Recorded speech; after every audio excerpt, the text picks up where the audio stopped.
दौलत तूने खूब कमाई, क्या हीरे क्या मोती, मगर क्या करेगा मेरे दोस्त, कफन की जेब नहीं होती। ये जो दो पंक्तियां है वो जन्म और जीवन की आखिरी असली सच्चाई को हमारे सामने रूबरू करती है। हम जन्म से लेकर मरण तक का सफ़र तय करने के लिए पूरा जन्म और जीवन जिसमें लगा देते हैं, जिसमें जुटा देते हैं, और हम धन दौलत पैसा प्रॉपर्टी सब कुछ पाने के बावजूद भी सेवा नहीं कर पाते हैं,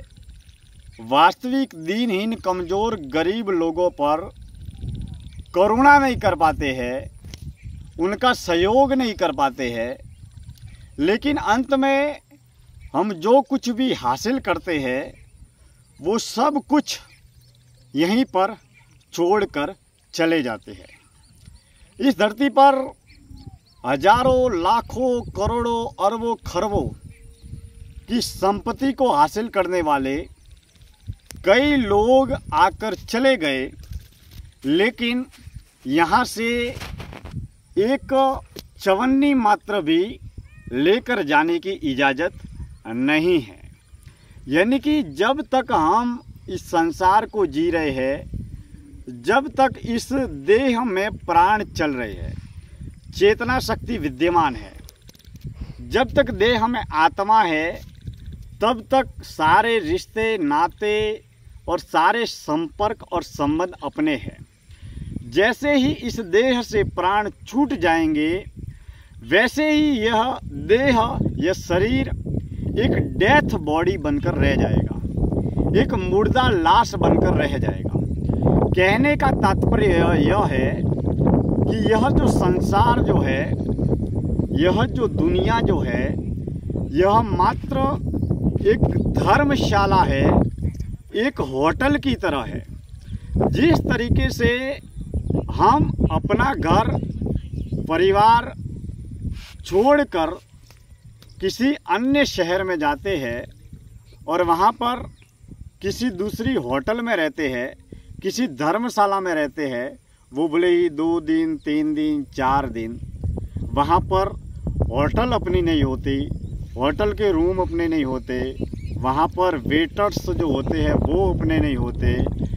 होटल की किसी भी प्रकार की कोई भी सामग्री अपनी नहीं होती। इसकी हमें पूर्ण रूप से जानकारी होती है, सूचना होती है। ठीक उसी तरीके से यह संसार जो है मात्र एक धर्मशाला है, एक होटल है, जिसमें हम भले ही सब कुछ बहुत कुछ पा लेवे,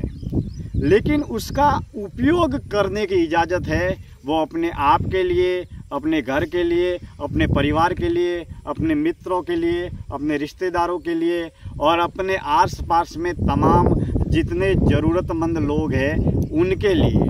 लेकिन यहाँ से कोई भी चीज़ साथ में लेकर जाने की इजाज़त नहीं है। कहने का तात्पर्य ये है कि हमने जो पाया है उसे अपने आप के लिए प्रयोग में लेवें, और अपने आप के लिए प्रयोग में लेने के दौरान जिस चीज़ की धन साधन वस्तु या पदार्थ की बचत होती है उसे मात्र जीवन यापन के लिए रखें, और बाकी अन्य जो चीज़ें हैं उनको सेवा में लगाए, दया में लगाए, करुणा में लगाए, ताकि हमारा जन्म और जीवन सफल भी हो, सुखी भी हो, समृद्ध भी हो, और हम अपनी आत्मा के आत्म कल्याण के लिए, हम अपने देह में बह रही चेतना शक्ति के उत्थान के लिए, हम अपने प्राणों के उत्थान के लिए कार्य कर सकें। क्योंकि इस जीवन में कोई भी चीज़ आपके साथ में चलेगी नहीं, और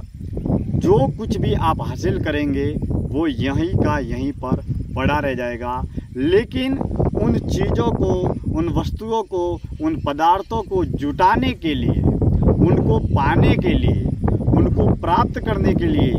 जन्म से लेकर मरण तक आपने जिस तरीके से के जैसे भी कर्म किए हैं वो कर्म हमेशा आपके साथ में चलेंगे और उन कर्मों का परिणाम हमें ही भुगतना पड़ता है, क्योंकि बाकी अन्य तरह की जो भी जितनी भी चीज़ें हैं उसमें भाई भाई की मदद कर सकता है, माँ बाप अपने बच्चों की मदद कर सकते हैं, बच्चे अपने माँ बाप की मदद कर सकते हैं, लेकिन प्रति व्यक्ति हर व्यक्ति जो भी जैसा भी कर्म करता है उसका फल उसे स्वयं को ही भुगतना पड़ता है। इसलिए हम बुरे कर्म न करें, बुरी राह पर न चले, अच्छे कर्म करें, नेक कर्म करें और नेकी की राह पर चले, ताकि यह 60 साल 70 साल 80 साल या 100 साल का एक अनमोल मानव जन्म जो हमें परमपिता परमात्मा ने दिया है, उस मानव देह के जरिए हम अपनी आत्मा का आत्मकल्याण कर सके। इन्हीं मन के अहोभावों के साथ में आज की इस चिंतन यात्रा को हम यहीं पर विराम देते हैं। जय श्री कृष्ण, धन्यवाद।